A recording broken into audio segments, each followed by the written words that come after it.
永遠に薄れない遥かな願いきっと掴めるはずさ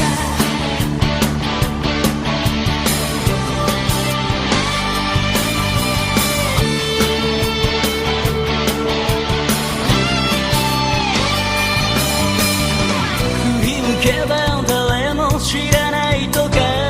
で寂しさと夢がもつれ合いすぎてゆく気がつけば自分に言い訳をして心とは裏腹な生き方してるいつか答えを確かめるまでは諦めたりしないどこまでも激しく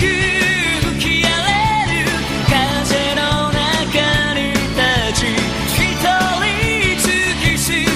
めば溢れる想いと信じた未来きっと掴めるはずさ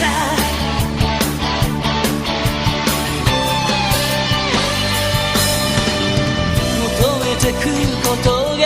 失うものにつながっていると分かり始めた頃響かない夜の朝まで一人何度でも明日の夢描き続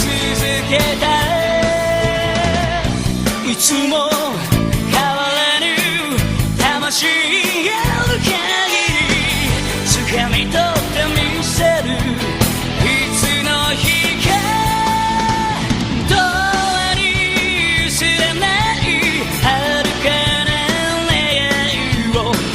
の胸に抱きしめ